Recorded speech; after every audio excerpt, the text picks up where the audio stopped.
Hi, Cheryl. Hi, Bruno. How are you? Really well, thank you. Very nice talking to you today. Yeah. It's good to be here. Thank you. Great. So, Cheryl, let's start talking a little bit about MLI Homestay and a bit of the story, the history of the company, and how we got here today. Yeah, for sure. So we're actually about 25 years young and started originally in Ontario, in the Muskoka zone of Ontario, and supporting students coming in summer.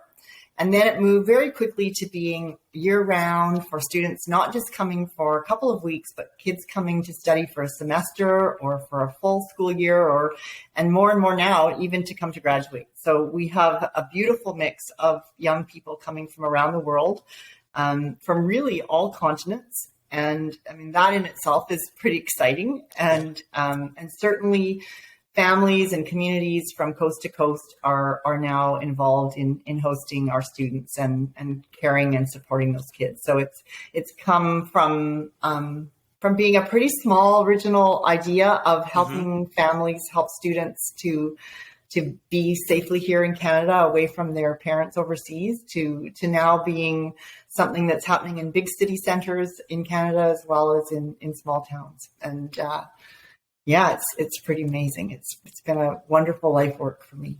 Yeah, it sounds very, very exciting. And in 25 years, I bet there are a bunch of stories you could share with us. Is there one that you could share from a student or from a host family? Oh my. Well, we always kind of say, oh, if we could write a book of the chapters about all these amazing young people and Yeah. families that have come into our lives, and some who are still in our lives 20 years later, others who were just sort of fit into their story for a bit and then they moved on to do other things. But I guess, it's hard to pick one, but I think one pretty recent story that just comes into my head is about a family where the parents were just launching their youngest child to go off to college. And so all of a sudden their home was going to be empty. And they reached out saying, would we be able to host? Would that work for us? And we were like, of course, that'd be amazing. I mean, they had just recently supported 3 of their kids to grow up and head off into the world. And they were just not sure yet if they were ready to be empty nesters. So they stepped in and in fact, in the end, took 2 students into their care, one from Brazil and one from Germany, 2 boys. And wow, it was just really interesting to watch them adjust their lives to make it work for the 4 of them in the house at the same time. And I don't know, it was about maybe 2 months in, Bruno, and I was just in a parking lot actually, and she came up to me and she just gave me this humongous hug and just said, like, thank you for making this work for us. And I was a little sort of taken aback, and I thought it was to help the kids. I thought that's what we were doing this for, was because they needed a good place to be and needed a family to support them through their education plan. But what my husband and I have realized is it's been so good for us. It really, I think they were just kind of surprised by how much they were learning from these boys and learning not just about the kids themselves, but about their own community and what the area had to support what those kids had as their passions. And one student from Brazil was trying to continue something that he was doing at home. And it wasn't something that those parents had ever come upon with their own kids. So it was learning about that whole system of how does that work in an extracurricular way in the community. And they got really involved and met a bunch of new families through that were right in their neighborhood, but they didn't know them because that wasn't what their kids' interests had been. And she was just, anyway, really, really happy to have had the chance to do that. It wouldn't surprise me at all if after COVID there might be a trip to one of those lands. That's great. Yeah. Really, and from what you're saying, it's a lot of exchanging. The kids learn, the community learns, the family learns, everybody gains from this experience. And what are the basics to host? Yeah. Well, I think there's kind of a checklist, and we can share that easily with folks of the required things that every home must have the physical plant parts. But really, it comes from just a family saying, this works for me right now. I have the time. I have the enthusiasm to help someone to go through a year or a few months of a teen life, and to take time to be at home for dinners and to sort of do things together on the weekends. And, you know, obviously they need to have their own room. They need to have a proper desk. They need to have Wi-Fi. They need to be fed 3 meals a day. Those things are kind of the obvious probably, but it's that, yes, I want to learn about them a little bit and help them navigate a path to getting on that soccer team or joining a reading club or just even learning how to, for the first time, take transit on their own and kind of become regular teens like those of us that know teens in our own community. So that care piece is really what separates supporting minors perhaps from supporting a young adult or an adult learner, because they need to be parents to the kids, not only to provide them room and board. And it is such a rich experience. And then COVID comes and changes things a little bit or a lot for so many. And this has certainly impacted how MLI Homestay operates. What changes COVID brought to the protocols that MLI Homestay has for families and for students? Yeah.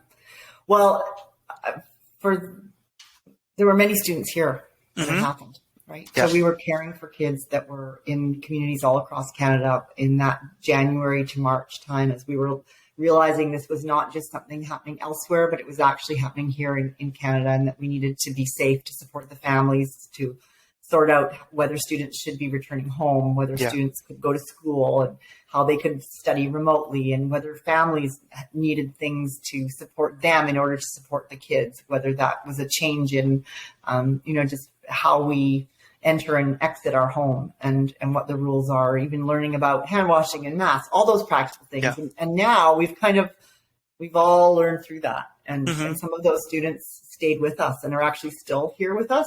Others went home in June and are now back safely in their home countries and are settling into how to do COVID in their country, because they missed that learning. They did it the Canada way. And then I guess now, as we're welcoming students at the end of the summer and for our September back to school, we are going over with each family what the protocols are, so that people know who to reach out to if they think that perhaps someone has come in contact with someone that was COVID positive, or even if they just aren't sure. That there is a way to inform the local coordinator and bring that to everyone's attention, so that we work with the local public health authority, not just sort of following a set of rules, but we get in a conversation and really work out, well, what do we need to do here to make this work? And Bruno, we're really fortunate that up till now, we haven't had any students arrive into Canada that brought COVID into a community. There's been pretty strict guidelines set by the government, both like the federal government and the provincial government. So I'm hoping that we can continue with that as this new group of students arrives to get back into school this fall. And certainly as a family comes on board, they are shared the details of what those rules are, so that they feel like they know who to reach out to for help and when to bring it to the attention of someone else, so that we can support the student and them together. Yeah.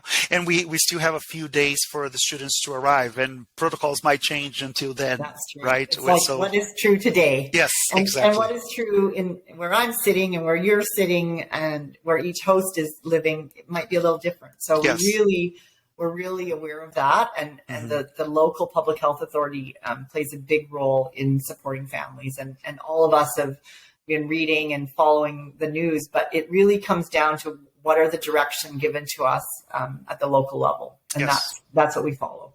Obviously, to bring kids into the country, we follow the federal requirements for entry, and then the provincial steps follow from that.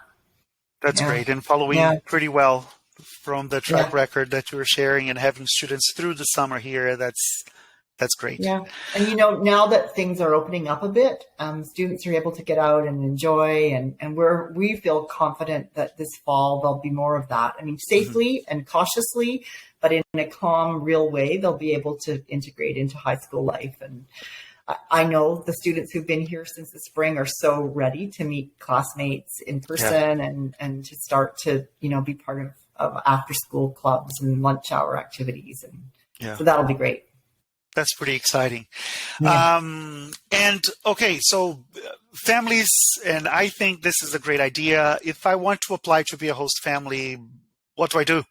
Yeah, well, I think if a person knows their local coordinator, they just need to give them a call or pop them a text or email them. But if it's new or if perhaps a family is hosted through another organization and is now curious to learn more about our way of supporting them as hosts. Yeah. Easiest is really just to go to our website. And because from there, you can really either be directed to fill out a simple application and just a short one, and then that will link you to a person who will reach out to you, or they can actually call. And that's also really well defined on the website. So our goal is to get back to folks within 48 hours. Of course, each of us is working on supporting the kids who are here now and getting folks ready for September's arrivals. But it's pretty straightforward. It doesn't matter where in Canada you are. You can reach out to the same website and get a quick response. So that's what we would be thrilled for people to do. And we try to make it as easy as possible. Obviously, there's some pretty strict, clear guidelines of what you have to do to be a host. But assuming that fits and you're open to all the adults having a criminal record check and having a home visit and being part of signing an agreement, same as the students and parents overseas are expected to sign an agreement, then we kind of work to find them a suitable match. And hopefully we become matchmakers and families and kids become life friends. Yeah, that's really nice.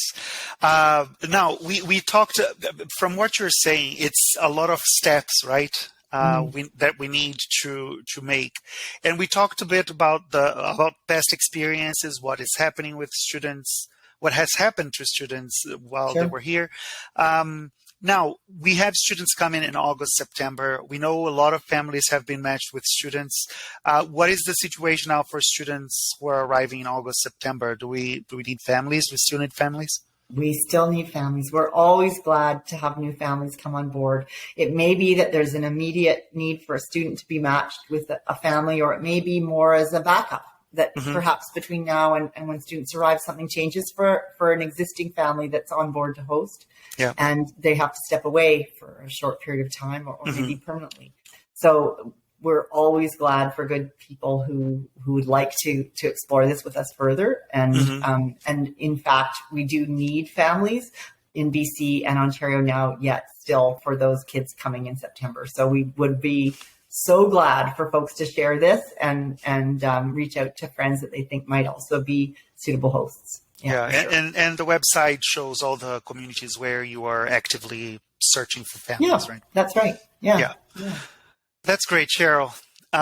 It's always very nice to talk to you. Thank you for your time today, and we can't wait for these kids to arrive here and for the families to be on board with us. Yeah, thanks. It feels like it's really just around the corner now. As soon as we get past that August long weekend and August starts to see our nights get a little shorter, or the sun of the night a little shorter, we feel like, okay, the kids are coming soon. And I think we want to enjoy summer, but we do want each student to have a great homestay. So thank you for making time for this conversation. It was awesome. It's been great. All right. Have a great day. All the best. You too.